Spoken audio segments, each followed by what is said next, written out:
तो कैसे हैं आप लोग। आज हम डिस्कस करेंगे कि ई करेंसी क्या है। ई करेंसी मतलब कि डिजिटल फॉर्म में फिजिकल पैसे को कैसे रखा जाएगा। पर्स का काम खत्म। तो जिन पैसों को आप अपने पर्स में रखते थे, रंग बिरंगी नोटों को, वही रंग बिरंगी नोट अब आपके मोबाइल में रहेंगे। कैसे रहेंगे? आरबीआई एक अपना ई वॉलेट लॉन्च करेगा। कैसे लॉन्च करेगा? जिस बैंक आप अकाउंट चला रहे होंगे, जिस बैंक के थ्रू आप यूपीआई कर रहे होंगे, उसी बैंक का वो एक ई वॉलेट लॉन्च कर देगा।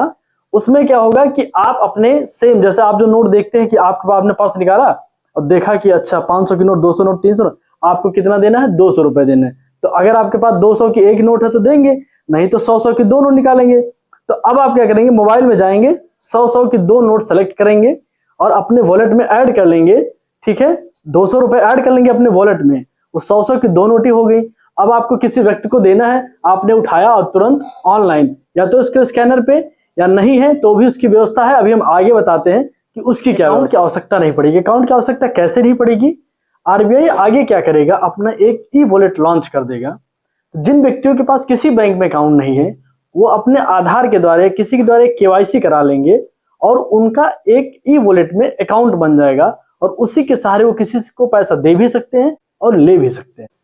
तो इसमें दो तरह की ई करेंसीज है। पहली ई करेंसी है जो सामान्य व्यक्ति के लिए है, रिटेल के लिए है। इसे लिखते हैं, छोटे में ई लिखते हैं, रुपीज का साइन लिखते हैं और आर लिखते हैं बड़े में, यानी कि इलेक्ट्रिक रुपीज। किसके लिए होगा? सामान्य व्यक्ति के लिए, रिटेल बोलते हैं इसको। ठीक है। दूसरा टाइप होता है E W. W means wholesale, यानी कि बैंक टू बैंक काम करेंगे या ऐसे लोग काम करेंगे जो होलसेल में काम करते हैं। जैसे मुझे किसी व्यक्ति को, मतलब पी टू पी का मतलब ये हो जाएगा, इसमें पी टू पी ट्रांसफर क्या हो जाएगा कि हम एक व्यक्ति से दूसरे व्यक्ति को देते हैं। जैसे कि मैं कहीं खड़ा हूं और मैं किसी को 210 रुपए उधार दे दिया, 10 रुपए किसी को दे दिया, किसी ने कहा चेंज दे दो, हमने उसको 10 रुपए डिजिटल के फॉर्म में दे दिया। अब एक तरीका और होगा सामान्य व्यक्ति के लिए कि मान लो हम कहीं सामान खरीदने गए और हमें किसी मर्चेंट को, यानी कि दुकान को पे करना है, तो हम क्या करेंगे? 10 रुपए का नोट अपने मोबाइल में सेट करेंगे या 20 रुपए का नोट सेट करेंगे और उठा करके उनके स्कैनर से स्कैन करके वो 20 रुपए का नोट हम होलसेल दुकान वाले को दे देंगे। ये दो तरीके यूज के लिए, सामान्य व्यक्ति के यूज के लिए दो तरीके होंगे। ठीक है। तो अब हम देखते हैं कि ये पहली बार कब शुरू किया गया। 1 दिसंबर 2022 को एज ए पायलट प्रोजेक्ट शुरू किया गया। कहां कहां पे शुरू किया गया? मुंबई, दिल्ली, कोलकाता और कुछ ऐसे ही शहरों में शुरू किया। तो मुंबई, दिल्ली, बेंगलुरु और कुछ और शहरों में शुरू किया, जो बड़े शहर थे, वहां पे एज ए पायलट प्रोजेक्ट पहली बार 1 दिसंबर 2022 से शुरू किया। फिर देखते हैं कि इसके लाभ क्या होंगे।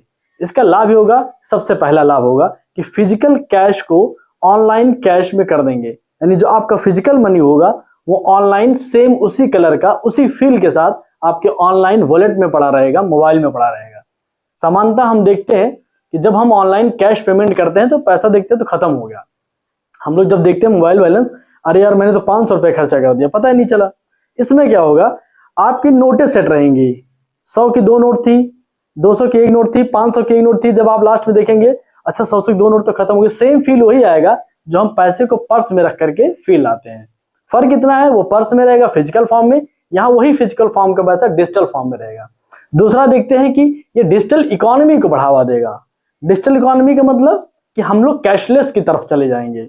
अभी भी लोग हैं, लेकिन अभी ऐसे बहुत से ऐसे क्षेत्र हैं जहां पे इंटरनेट नहीं है, लोग पढ़े लिखे भी नहीं है इतने, तो वो क्या करते हैं कि वो कैश ही लेकर के चलते हैं, डिजिटल फॉर्म को अवॉइड करते हैं, प्रेफर नहीं करते। इससे नकली मुद्रा पर भी अंकुश लगेगा। जो डुप्लीकेसी के नोट हैं, डुप्लीकेट नोट मार्केट में फैले हुए हैं, उस पर रोक लगेगा। कैसे रोक लग जाएगा? अब आपके मोबाइल में तो कोई 100 रुपए ला करके डुप्लीकेट नहीं डाल देगा, ना तो 100 रुपए का कोई, क्यों? क्योंकि ये आरबीआई के द्वारा ही गवर्न किया जाएगा। इसका रेगुलेटरी बॉडी कौन होगा? आरबीआई ही होगा।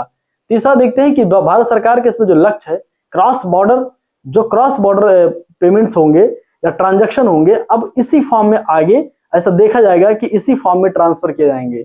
जैसे कोई व्यक्ति विदेश में रह रहा है, वो अपने घर पैसा भेजता है, तो अभी क्या होता है, वो डॉलर आप कमा के कोई लाता है तो आता आरबीआई में चेंज करता है, फिर वो मनी में चेंज हो जाता है, या वहां पे कुछ ऐसे दलाल होते, बड़े बड़े ब्रोकर्स होते, चेंज करते हैं। अब ऐसा नहीं होगा। आप दुनिया में कहीं रहिए और उसे वही फिजिकल पैसा उठा के आप भेज दीजिए अपने घर, आपके पास सेम पैसा आ जाए। तो देखते हैं इन दोनों में डिफरेंस, किसमें दोनों में डिफरेंस क्या है, ई रूपी और यूपीआई में क्या डिफरेंस है। हम लोग को जो बेसिकली समझना है, आपके जहन में बात आ रही होगी, यार ट्रांसफर तो हम भी इसमें ऑनलाइन कर रहे हैं, इसमें भी ऑनलाइन कर रहे हैं, इन दोनों में बेसिकली डिफरेंस क्या है? पहला डिफरेंस ये है कि ये डिजिटल करेंसी है। जो ई रूपी है वो डिजिटल करेंसी है, करेंसी इन द नोट है डिजिटल में। और जो हम लोग यूपीआई करते हैं वो ट्रांजैक्शन है, वो डिजिटल ट्रांजैक्शन है। ठीक है, ये क्या है? करेंसी है, वो एक ट्रांजैक्शन है। ठीक, दूसरा देखते हैं कि अगर आपके पास अकाउंट नहीं भी है, मान लो आपके पास बैंक का अकाउंट नहीं है, तब भी आप ई रूपी को किसी के खाते में भेज सकते हैं, किसी की ई वॉलेट में भेज सकते हैं। लेकिन यूपीआई के साथ क्या है? आपके पास अकाउंट होना ही चाहिए, तभी आप किसी एक अकाउंट से दूसरे अकाउंट में पैसा भेज सकते हैं। तीसरा जो अंतर देखते हैं हम लोग, जो बड़ा अंतर है, वो देखते हैं कि यदि आप ऑफलाइन है या कहीं आपके पास नेटवर्क नहीं है, तो भी आप ई रूपी को भेज सकते हैं किसी के अकाउंट में, यानी ई रूपी करेंसी को किसी के अकाउंट में भेज सकते हैं। जहां आप देखते हैं यूपीआई बिना इंटरनेट के नहीं चल सकता है। तो क्या हो गया कि ई रूपी जो रिमोट एक्सेस क्षेत्र है, ऐसे क्षेत्र जहां पे इंटरनेट नहीं है, नेटवर्क नहीं रहता है, वहां पे भी ये काम कर जाएगा। ठीक है, जो चौथा हम लोग अंतर देखते हैं, ई रूपी जो है अपने आप में ही सेल्फ करेंसी है। ई रूपी क्या है? करेंसी है अपना। अभी जो नोट हम पर्स में रखते हैं वही वो नोट है ई रूपी, बस फॉर्म मोबाइल में है। उसमें यूपीआई क्या है? वो फॉर्म, आप एक तरीके का माध्यम है पैसा भेजने का। यूपीआई एक अकाउंट से दूसरे अकाउंट में पैसा ट्रांसफर करते हैं, वो माध्यम है, ये करेंसी है। समझ रहे हैं? तो ये बृहद अंतर रहे। और आगे देख, तो इसको हम समराइज करते हैं और इसको समझते हैं और सरल भाषा में कि ई रूपी क्या है। मान लीजिए दो ऐसे व्यक्ति हैं, मान लो एक लखनऊ में व्यक्ति खड़ा हुआ है, एक दिल्ली में है। इत्तेफाक ऐसा हुआ कि दिल्ली वाले को आवश्यकता है 500 रुपए की, लेकिन ना इसके पास अकाउंट है ना दिल्ली वाले के पास अकाउंट है। अब क्या होगा? तो जो व्यक्ति लखनऊ में था उसके पास 500 रुपए कैश है, जो व्यक्ति दिल्ली में है उसके पास कैश पैसे नहीं है। वो व्यक्ति किसी दुकानदार के पास जाएगा जो ऑनलाइन पैसा ट्रांसफर करते हैं, वो 500 रुपए देगा, कहेगा भैया ऐसा है, जैसे रिचार्ज कराते हैं अपने फोन में, वैसे ही 500 रुपए दुकान वाले को देगा।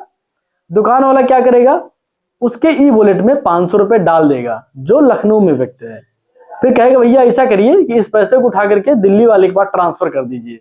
तो वो तुरंत उसी 500 रुपए के, खुद भी स्वयं भी वो पैसा, क्योंकि अकाउंट उसके पास भी नहीं है, 500 रुपए का एक नोट सेलेक्ट करेगा और उस व्यक्ति को जो दिल्ली में फंसा हुआ जिसके पास पैसे नहीं है, 500 रुपए की करेंसी उसके पास भेज देगा। तो पैसा उसके पास भी हो गया, पैसा इसके पास भी हो गया, अकाउंट की कोई जरूरत नहीं पड़ी। ठीक है, इसका यही सबसे बड़ा बेनिफिट है।